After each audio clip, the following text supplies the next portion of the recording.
सकारात्मक सोच को आओ सारे भारत में फैलाए, सकारात्मक ऊर्जा का आओ सब में संचार कराए।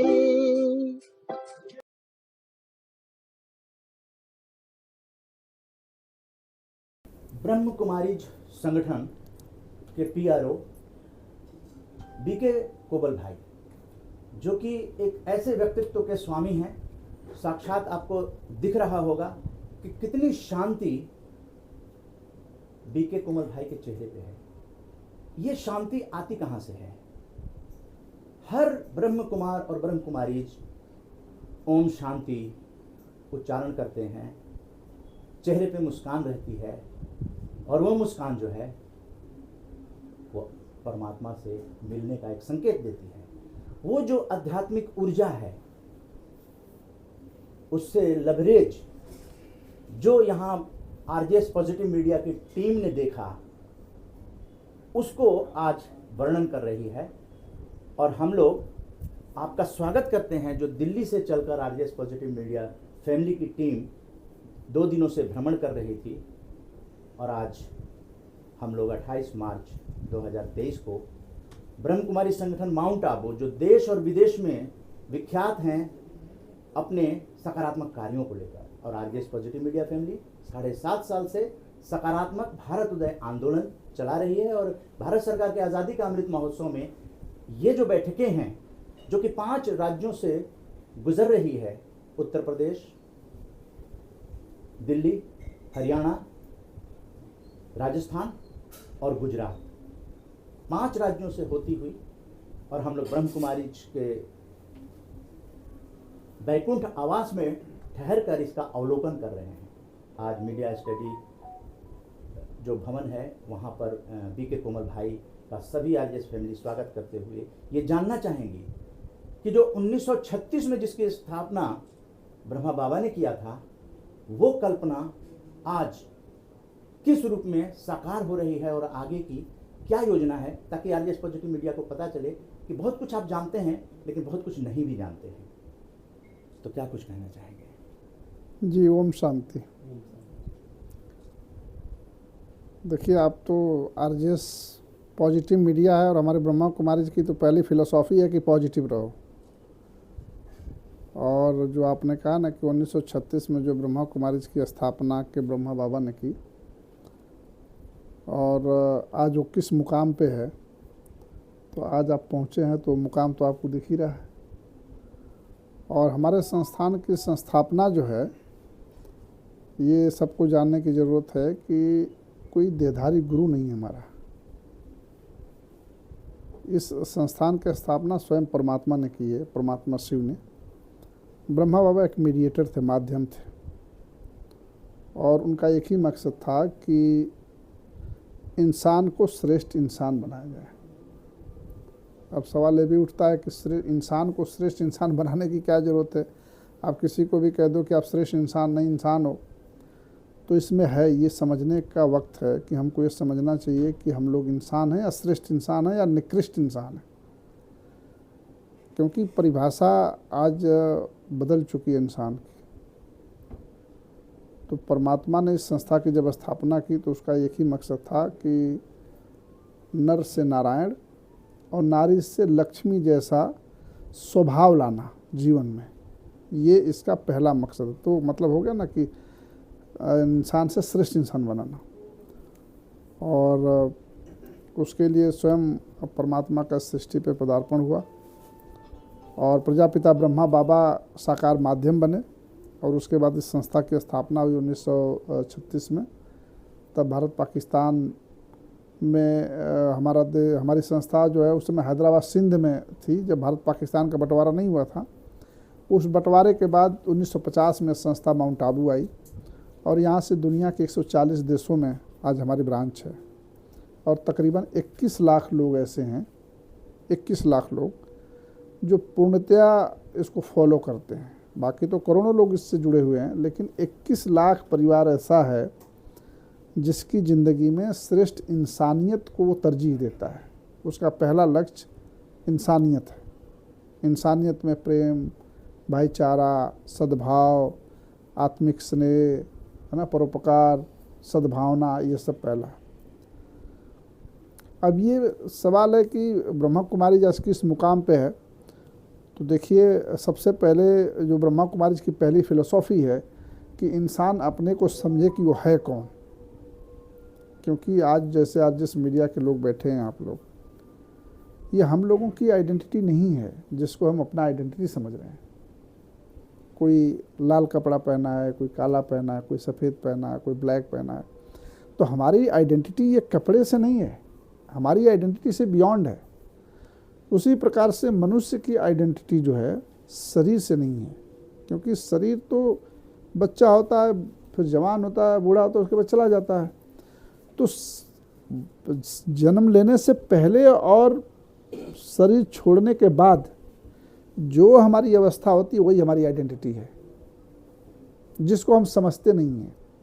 हम सिर्फ भौतिक चीज़ों में जीते हैं और भौतिक चीज़ों को ही अपना मानते हैं, और यही वजह है कि आदमी भौतिक चीज़ों में रहते हुए उन संसाधनों का पहाड़ खड़ा कर लेता है जिसके जरिए वो आध्यात्मिक चीज़ों का आनंद लेना चाहता है, पर वो मिलता नहीं है। आप देखिए, आप देखेंगे कोई दुनिया का कितना भी अमीर हो, चाहे टाटा हो, बिरला हो, अंबानी हो, लेकिन वो उस शांति और आनंद की तलाश में आज भी होते हैं जब वो मंदिरों और मस्जिदों के चक्कर लगाते हैं। तो इससे सिद्ध है कि अगर भौतिक संसाधनों से ही, उनके बड़ा संसाधन किसका है? वो तो एक उनको छींक आ जाए तो उनका एक संकल्प चले तो सब कुछ उनके सामने हाजिर है, लेकिन वो चीज़ प्राप्त नहीं है जिस चीज़ की तलाश में वो इतना बड़ा चीज़ खड़ा कर दिया उन्होंने। क्यों? क्योंकि हमने सिर्फ भौतिक लेवल पर इसको ढूंढा। तो पहले इंसान ये समझे कि हम कौन हैं, क्या हम सचमुच ये शरीर हैं, क्या हम सचमुच आज हमारा जो नाम है वही हैं। इसका एक वानगी देख लीजिए, अगर सचमुच हम वही हैं और हमारी वही है, तो अगर आपके शरीर से अगर आत्मा निकल जाए तो आपने कितनी भी दौलत कमाया हो, आपका बच्चा 1 मिनट घर में आपको रखेगा नहीं। और ये तो छोड़िए, आप जब वहाँ से जब आपकी लाश जाएगी तो धुलाई होती है बाकायदा। अब आप सोच सकते हैं कि आपके उसी शरीर का जहाँ रखी रहती है उसकी बाकायदा धुलाई होती है कि धुलाई कर दो, धुलाई कर दो। मतलब ये जाहिर है कि हमारी इसकी कीमत नहीं है, हमारी कीमत सोल से है, आत्मा से, और आत्मा कभी मरती नहीं, आत्मा का कभी विनाश नहीं होता। आत्मा का एक ही धर्म है, प्रेम, शांति, आनंद, गुण, ज्ञान और पवित्रता, और यह दुनिया की सारी आत्माओं में है, दुनिया की सारी आत्माओं में। इसलिए आदमी अगर कोई क्रिमिनल भी होगा ना तो वो सोचता है कि हमारा दोस्त ईमानदार मिले। कोई ऐसा नहीं सोचता है कि आप अगर कोई एक चोर अगर हो और वो आप उससे पूछो कि तुम्हारी दोस्त, तो वही काम ना करेगा, नहीं वो दोस्त मेरे साथ ईमानदार, क्योंकि ऑनेस्टी उसकी असली तो धर्म है। तो हर इंसान का ये गुण जो है अपना है, इसलिए वो भौतिक। अब होता क्या है कि हम लोग भौतिक संसाधनों में जीते जीते और गाहे बगाहे हमारे से कुछ न कुछ ऐसे कर्म होते हैं जिससे इंसान डेली अपने आप को कमज़ोर करता है। अपने को मजबूत करने का हमारे पास कोई साधन नहीं है। तो जब हम डेली अपने को कमज़ोर करते हैं तो उसकी तलाश हमारे से और दूर हो जाती है, और जब हम अपने अंदर को नहीं देख पाते हैं तो फिर हम बाहर से चीज़ों को तलाशना शुरू करते हैं। चलो घर खरीद लिया, बंगला खरीद लिया, गाड़ी खरीद लिया, नौकरी लग गई, कपड़े खरीद लिए, सब हो गया। फिर पता पड़ता है कि अरे भाई मैं तो वहीं का वहीं खड़ा हूँ जो हम जिस चीज़ की तलाश थी। तो परमात्मा ने आके बताया कि तुम कौन हो। तुम पहले अपने संस्कार को समझो। हर बाप बेटा बच्चे से चाहता है कि मेरे साथ ऑनेस्टी से रहे, हर चाहता है कि मेरे साथ निस्वार्थ प्रेम करे, हर कोई चाहता है कि मेरे साथ बिना स्वार्थ का व्यवहार करे। आप कोई आदमी आपके साथ स्वार्थ के साथ व्यवहार करेगा, आपको थोड़ी भनक लगे, आप कन्नी काट जाएंगे, क्योंकि स्वार्थ जो है आपका असली धर्म नहीं है, इसलिए आप स्वार्थ को पसंद नहीं करते। अगर स्वार्थ आपका असली धर्म होता तो आप स्वार्थ को पसंद करते। आप अच्छाई जो है हर किसी को अच्छा लगती है। कोई आदमी के अंदर एक अच्छा गुण आ जाए, मान लो बहुत मीठा बोलता, अरे बहुत अच्छा आदमी, बहुत बढ़िया आदमी, कितना अच्छा बोलता है, कितना प्यारा स्वीट बोलता है, क्योंकि वह अच्छा बोलना आत्मा का असली संस्कार है, इसलिए आपको अच्छा लगता है। कौन आदमी ऐसे होगा, कौन इसमें से आप में होगा जिसको बुरी चीज़ें अच्छी लगती होंगी, बताओ? बिल्कुल नहीं लगती।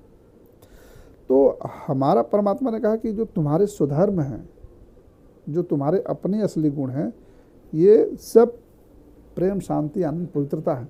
और जिस दिन तुम्हारे जीवन में इसकी जागृति हो गई तो तुम इंसान से श्रेष्ठ इंसान में तब्दील हो जाओगे।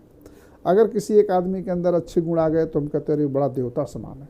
अब आप ये सोचो कि जिसके अंदर पवित्रता भी आ जाए, जिसके अंदर ईमानदारी भी आ जाए, जिसके अंदर परोपकार भी आ जाए, जिसके अंदर निस्वार्थ की भावना भी आ जाए, जिसके अंदर सद्भावना आ जाए, वह इंसान देवता होगा कि नहीं होगा? देवता होगा। तो मनुष्य और देवता में सिर्फ इतना ही फर्क है, शरीर सेम है, सब कुछ सेम है, लेकिन दुर्गुण और अवगुण, यही दो चीज़ें हैं जो इंसान को निकृष्ट बनाती हैं और इंसान को श्रेष्ठ बनाती हैं। तो हमारे यहाँ परमात्मा ने आगे कहा कि अच्छाई जो है तुम्हारा अपना सुधर्म है, यही तुम्हारी अपनी चीज़ है, इसलिए तुम अच्छाई को जीवन में लाओ और इंसान से श्रेष्ठ इंसान बनो। अब आप देखिए, हम कहते हैं कि रावण का ज़माना बहुत ख़राब था। आज हमारे देश में, हमारे दुनिया भर में ऐसी ऐसी घटनाएं होती हैं जिन घटनाओं का रावण के ज़माने में भी जिक्र नहीं। रावण के किस युग में कहा गया कि 6 साल की बच्ची से सामूहिक रेप होगा? किस जगह कहा गया कि उसका हत्या कर दी जाएगी? किस जगह था कि वो शरीर को 36 बोटी काट के फ्रिज में रखेगा? आप इस चीज़ को समझिए, रावण के ज़माने में भी इस चीज़ का जिक्र नहीं है। आज हम असुर से भी निम्न स्तर पे हैं। असुरों के कोई सींग और कोई मूंछ और कोई ऐसा इस तरह का नहीं, उनके जो साइन आप देखो, उनके जो सिम्टम दिखाते हैं कि दारू पीते थे, मीट मांस, हिंसा करना, व्यभिचार करना, यही था ना उनका लक्षण। आज इंसान के जो लक्षण हैं, अगर आप किसी को कह दो कि तुम राक्षस हो तो वो आपको जान से मारने पर उतारू हो जाएगा। बट जो लक्षण हैं वो क्या श्रेष्ठ इंसान के लक्षण हैं? ये आसुरी स्वभाव है। परमात्मा ने कहा कि ये तेरा नहीं है, तेरे लक्षण तो, तेरे स्वभाव तो श्रेष्ठ इंसान का है, देवताई का है, डिवाइन है। तुम दिव्य लोग हो, तुमसे दूसरों को शक्ति मिलनी है, दूसरे से सुख मिलना है, दूसरों को आनंद मिलना है। ये तो हम कमज़ोर हो गए तो अच्छाइयाँ निकल गई, बुराइयाँ हमारे अंदर आ गई, तो हम इंसान से शैतान बन गए। अब वापस शैतान से इंसान बनना है। आप देखिए ना, बच्चे, हम माँ बाप बच्चों को पोस पाल के बड़ा करते हैं कि चलो, आप सोचो ना कि जब बच्चा पैदा होता है तो आप कितना तकलीफ़ उठाते हैं, उसको धूप न लगे, उसको छींक ना आ जाए, उसको कहीं से हवा ना आ जाए, और जब वो बच्चा बड़ा हो जाता है तो पता पड़ता है कि आप ही को छोड़ दिया। तो क्योंकि इंसानियत का समय नहीं है, ये आसुरी असली रावण का समय यही है। ऐसे समय में भगवान को आके बताना पड़ता है कि ये संस्कार तेरे नहीं है और तुमको वापस अच्छा समाज बनाना है, तुमको वापस दैवी स्वराज बनाना है, इसलिए तुम अपने गुणों को जीवन में धारण करो। तो ब्रह्मा कुमारी की जो स्थापना हुई वो इसीलिए हुई कि एक नए समाज, नए युग की स्थापना, जिसके लिए भारत दुनिया में जाना जाता है कि सोने की चिड़िया थी, देवी देवताओं का राज्य था। देवी देवताओं का राज्य अच्छे गुणों के कारण, जब हम देवी देवता के मापदंड पे थे तो था, तो उसको धारण करना। और परमात्मा ने कहा कि उसको कैसे धारण करना है, उसके लिए तुमको अपने आप को समझना पड़ेगा कि तुम कौन हो। हम शरीर नहीं हैं, हम एक आत्मा है, और आत्मा का शारीरिक आकार नहीं होता। तो जब आत्मा का शारीरिक आकार नहीं होता तो उसको बनाने वाला परमात्मा का भी शारीरिक आकार नहीं है। जिस दिन आप अपने को समझेंगे उस दिन भगवान को समझेंगे, और जब अपने और भगवान को समझ जाएंगे तो उसके साथ संबंधों का क्या खेल है वो समझ जाएंगे। और जिस दिन संबंध आपको मालूम पड़ जाए, उससे वार्तालाप का तरीका मालूम पड़ जाएगा, उससे शक्ति लेने का तरीका मालूम पड़ जाएगा, उससे जुड़ने का तरीका मालूम पड़ जाएगा। और जिस दिन से आपका भगवान से जुड़ा हो जाए, अगर किसी सागर से किसी नदी का कनेक्शन हो जाए तो पानी की कमी उसकी नदी में हो सकती है, क्योंकि अथाह है। तो हम लोग सभी जो है, हम परमात्मा के बच्चे हैं और वो हमारा पिता है, लेकिन हमारे कनेक्शन कट गए तो हम अनाथ हो गए, और अनाथ होने के कारण रास्ता भटक गए, और रास्ता भटक गए तो सारी आसुरी संस्कार को हमने अपना संस्कार बना लिया और दुखी होते रहे। तो इसलिए ब्रह्मा कुमारी का ये है। और आज भी यहाँ जो आप महसूस कर रहे होंगे बैकुंठ धाम में रह के, खाने में, पीने में, लोगों के चेहरे में जो शांति की बात कर रहे हैं, वो शांति की बात कहीं बाहर से खरीद के नहीं आई है, वो इनर डेवलपमेंट है। कि जिस दिन हम अपने को समझ के अपने स्वधर्म में महसूस करने लगेंगे, उसका प्रकाश आपके चेहरे से दिखना लगेगा। वो एक चीज़ है जी।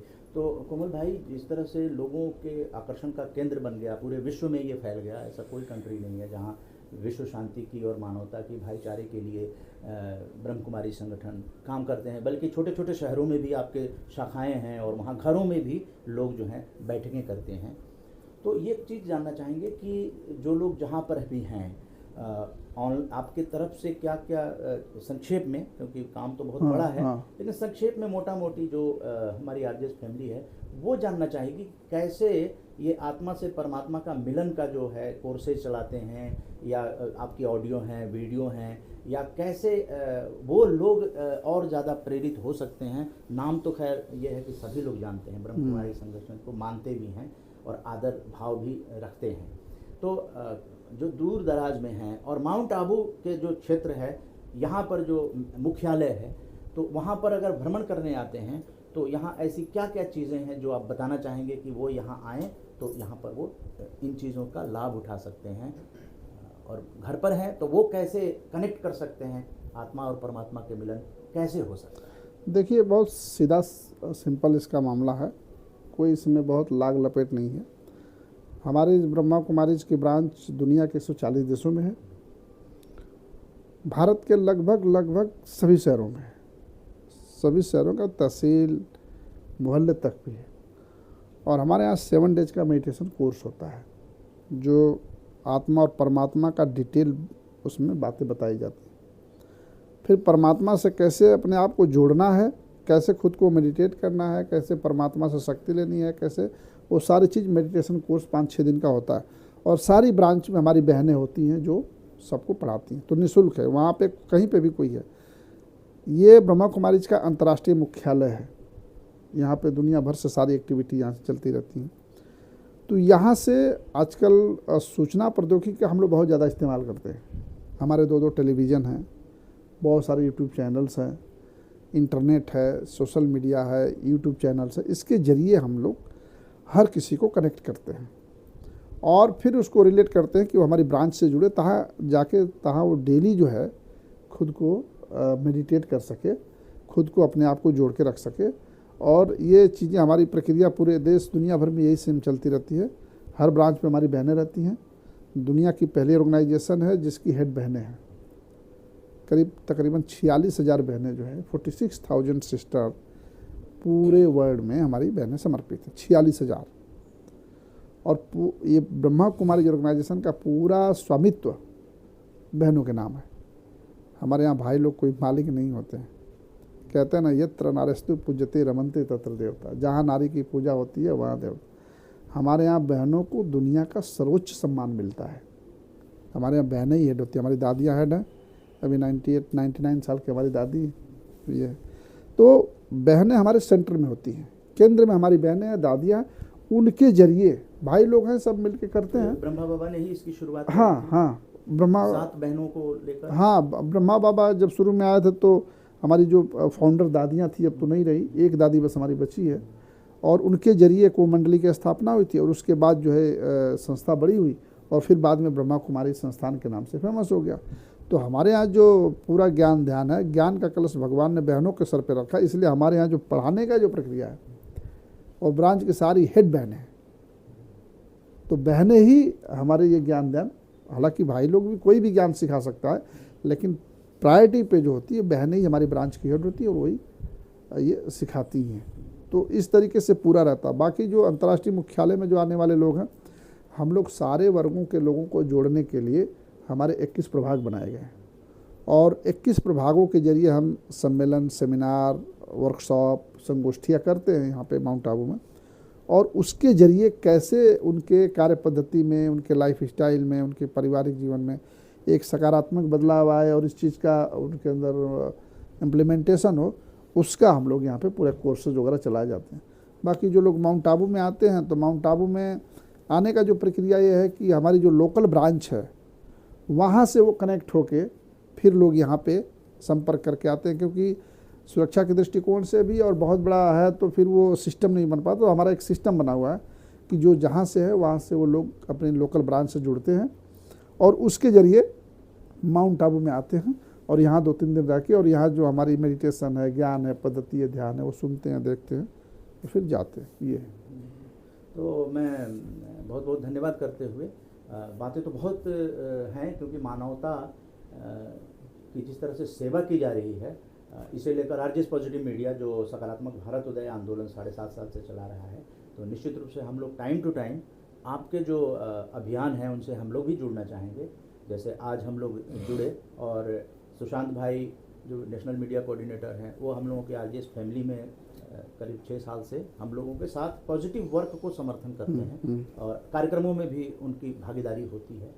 और बैनर जो है वो हम लोग वहाँ लॉन्च किए थे 23 मार्च से, तो ये 2 अप्रैल को प्रेस कॉन्फ्रेंस करके संपन्न कर दिया जाएगा। दिल्ली पहुँचेंगे हम लोग 31 मार्च को। अब मैं धन्यवाद ज्ञापन के लिए आरजेएस पॉजिटिव मीडिया फैमिली के ऑब्जर्वर जो हैं, आरजेएस ऑब्जर्वर जो ओएसडी दिल्ली सरकार रह चुके हैं, सूचना निदेशालय एमसीडी के डायरेक्टर रह चुके हैं, आरजेएस ऑब्जर्वर दीप चंद्र माथुर जी को एक बात जरा आमंत्रित करना चाहूँगा। थोड़ा सा मैं एक बात कहना चाहता हूँ कि मैं जब उधर जुड़ा हुआ था पहले, तो 20-25 साल पहले भी आया था मैं यहाँ, तो वहाँ स्कॉटलैंड गए हुए थे हम लोग, हमारे एक रिलेशन है वहाँ, तो वहाँ के ब्रांच में मैं गया, हमको लंदन घूमने जाना था। तो वहाँ के जो दीदी वगैरह थी, उन्होंने लंदन में हमारी ठहरने की व्यवस्था की और लंदन में हम गए तो पूरा एक कमरा हमको दिया गया और वहाँ बिल्कुल हमको देसी भोजन, भारतीय भोजन मिला। 3-4 दिन में वहाँ हम लोग आराम से रहे, मेरी पत्नी भी साथ में थी, तो खूब घूमे के और बगैर निश्चिंता के एकदम उन्होंने। और फिर वहाँ ऑक्सफोर्ड में बड़ा सेंटर है आपका, बड़ा, वो ऑक्सफोर्ड भी दिखाने ले गए हमको, वहाँ भी हमारा खाने वाने की व्यवस्था हुई, तो सब उन्होंने व्यवस्था की। तो इस मामले में तो आप लोगों को सब समर्पित भाव से काम चल रहा है, तो सेवा भाव से सब लोग लगे हुए रहते हैं। जी जी बिल्कुल सेवा भाव, बिल्कुल सेवा। मैं आता हूँ यहाँ किसी तरह की कोई तकलीफ नहीं होती और सब आनंद रहता है। अपना घर है ना, अपने घर में तकलीफ थोड़ी होती है। आरजेएस ऑब्जर्वर दीप चंद्र माथुर जी लगभग 7 सालों से सकारात्मक भारत उदय आंदोलन जो है वो लगभग 25 राज्यों के प्रतिनिधि, इसमें काफ़ी पत्रकार वगैरह इसमें जुड़े हुए हैं, जहां हम लोग ओनली पॉजिटिविटी नो नेगेटिविटी यानी पॉजिटिव जर्नलिज्म इसको प्रमोट कर रहे हैं। जो पॉजिटिव ब्रॉडकास्टिंग हाउस है जो ऑनलाइन अभी 6 अगस्त को लॉन्च होगा, लेकिन ऑनलाइन उसका जो शुभारंभ है वो Indian institute of mass communication INB ministry के महानिदेशक प्रोफेसर डॉक्टर संजय द्विवेदी जी ने किया है।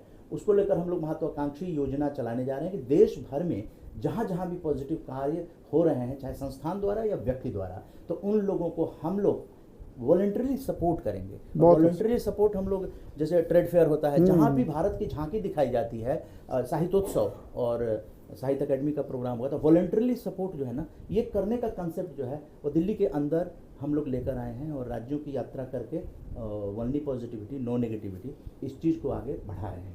तो बहुत ही अनुभवी और समाज के लिए समर्पित सेवानिवृत्त एमसीडी सूचना निदेशालय के निदेशक, पूर्व निदेशक दीपचंद माथुर जी आरजेएस ऑब्जर्वर, मैं धन्यवाद ज्ञापन करना चाहूँगा आज की बैठक के लिए। प्लीज़ प्लीज़ प्लीज़ कम।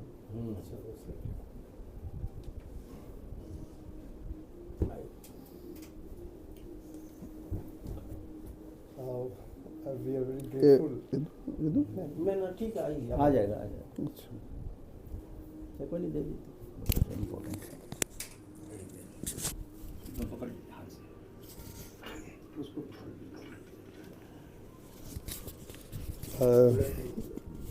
ठीक है, ठीक है, थैंक यू। ब्रह्म कुमार कोमल भाई जी, I would like to say a few words in English because our this RJS Positive Media is seen in 25 states. So I mean, where many RJS family members want to briefed in English, you know. So I would like to say a few words in English, you know. And we are very grateful to this Brahma Kumari organizations for sponsoring our program. And we had a wonderful time here. I mean, to say the least, we all are, each and every member of our group is highly impressed by your immaculate planning We wonder at the kind of management you have. I mean, you see that each and every, even a small flower is neat and clean, all toilets, everything. Wherever you go, I mean, we always wonder how you manage the things, you know. In so many buildings, so many premises, everywhere it's so wonderful. It's better than 5-star or even 7-star hotel culture, you know. I really wonder, I mean, I don't see the people working and running here and no manager, no senior manager, no general manager, but still the things are being run better than the 5-star hotels. And the kind of noor, I should say, which is reflected on the faces of Brahm Kumaris and Brahm Kumars, that is unique. I mean, I've visited so many organizations, I'm connected with so many organizations, but the kind of love and the kind of noor which we see on the faces of the people here, the devoted Brahm Kumaris and Brahm Kumars, is nowhere seen in any organizations, you know. I mean, if we go to some sadhus and all that, you know, if you ask them any questions, they get irritated, you know. I mean, if you say, this book is not, I don't want this book, I want that book. Why didn't you select it properly? Why don't you think it before that kind of attitudes is unthinkable in these institutions. I mean, all the staff members, maybe a Safai Karamchari or maybe your dadis, they have full of love. And everybody is doing the work with a lot of devotion. I mean, that is what we keep on discussing. We wonder, I mean, how the things are managed. We don't see anybody managing the things. I mean, somebody said, your Brahm Kumar said, it's a God is doing, you know. I mean, literally, I mean, we feel that God is doing things, you know. And but because hardly any hustle bustle, any mismanagement or anything is seen, you know. So we want to share that thing, and we all appreciate it. And I think that we will carry very good memories from here, because you're spreading this message. So anyway, I'm just I wish we could have more time so that we could have interacted, you know. So thank you very much for all of us, what you have given to us. Thank you very much. This is the golden opportunity for us. Sir ने जैसे कहा कि हम लोग south India के भाई बहनों के पास भी पहुंचते हैं, तो सर ने बहुत अच्छे तरीके से अपनी भावनाओं का इजहार किया। और मानवता की सेवा करने वाले, मैं कहना चाहता हूं, जो लोग भी दर्शक हैं या जहां तक कि हम लोगों की आवाज़ पहुंचेगी, जहां भी भारत में कोई भी आदमी पॉजिटिव काम कर रहा है, हम लोग उसको समर्थन करेंगे, वॉलंटरीली सपोर्ट करेंगे, चाहे मीडिया के संस्थान के हों या फिर वो इंडिविजुअली काम कर रहे हों। जानकारी हम लोगों तक पहुंचाइएगा। आरजेएस पॉजिटिव ब्रॉडकास्टिंग हाउस एक बहुत बड़े कंसेप्ट के साथ आ रहा है, और इन सब महापुरुषों से, ब्रह्मा बाबा के जीवनी से प्रेरित होकर ऐसे तमाम महापुरुषों को हम लोगों ने श्रद्धांजलि दी। हज़ारों स्वतंत्रता सेनानियों और महापुरुषों को आज़ादी का अमृत महोत्सव जब से शुरू हुआ, तब से लेकर 142वां अंक में हम लोग यहाँ बैठे हैं। लेकिन इससे पहले 163 बैठकें देश भर में, इसी तरह से छोटी बड़ी बैठकें हम लोग देश भर में कर चुके हैं। तो आज ब्रह्म कुमारी संस्थान के जो माउंट आबू के PRO साहब हैं, BK कोमल भाई, उनको इस तिरंगे के साथ जो है आज़ादी की अमृत गाथा का जो पुस्तक 6 अगस्त 2023 को ये किताब आएगी, आज़ादी की अमृत गाथा का 150वें कार्यक्रम में 6 अगस्त 2023 को, तो उस दिन ये पोस्टर लॉन्च हुआ था वर्ल्ड बुक फेयर में। और ये पोस्टर जो है हम चाहेंगे कि ये पुस्तक की जानकारी आप तक पहुँचे, आप सभी लोगों तक बराबर पहुँचती रहे। ये देश की पुस्तक होगी, आज़ादी की अमृत गाथा। उन गुमनाम स्वतंत्रता सेनानियों को इसमें हम लोग लेकर आ रहे हैं, जिनके बारे में बहुत कम लोग जानते हैं। आज भी हम लोग 5 राज्यों की यात्रा कर रहे हैं, और ब्रह्म कुमारी संगठन के सौजन्य से हम लोग यहाँ ठहरे हुए हैं बैकुंठ में, और ये लॉन्च करेंगे हम लोग। सबसे पहले ये राष्ट्रीय ध्वज प्रदान किया जा रहा है ब्रह्म कुमारी संगठन को। ऐसे ही काम आप करते रहें, और ये जो आज़ादी की अमृत गाथा है निश्चित रूप से आपके पास पहुंचाई जाएगी। और इसी के साथ जो है हम अपने सभी आरजेएस फैमिली को कि पॉजिटिविटी में जो शक्ति है वो परमात्मा से मिलने का आज ये इस तरह का जो प्रशिक्षण चल रहा है और बहनें दे रही हैं, ये भी पता चल रहा है कि बहनें ही इस संगठन को चला रही हैं। तो निश्चित रूप से ये ऐतिहासिक जो बातचीत हुई है वो निश्चित रूप से देश दुनिया तक मानवता की सेवा करने के लिए प्रेरित करेगी।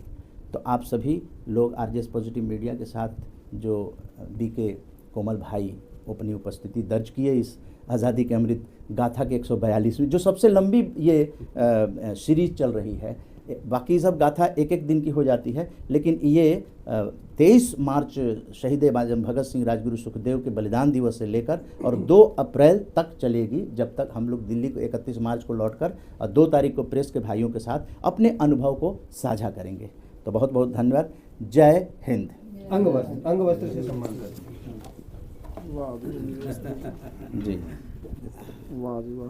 जी, जय हिंद और वंदे मातरम। यही कार्यक्रम होता है आरजेएस के द्वारा। 2 ही कार्यक्रम राष्ट्रीय होते हैं, राष्ट्रीय पर्व पे वंदे मातरम गणतंत्र दिवस पे और जय हिंद जय भारत स्वतंत्रता दिवस पे। तो ये 2023 में 6 अगस्त को 150वें अंक के साथ होगी। एक बार फिर से जय हिंद। सकारात्मक सोच को आओ सारे भारत में फैलाए,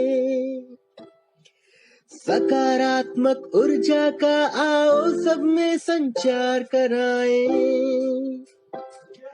ऐसा ना हो कि हम अपनी जिम्मेदारी भूल न जाए, क्यों इंतजार करें हम किसी का, आओ एक मशाल जलाए। सकारात्मकता के उदय का चलिए हम उद्घोष कराए। आरजेएस जय हिंद के नारों से अपना देश जगाए, आरजेएस वंदे मातरम से सारी सरकार जगाए।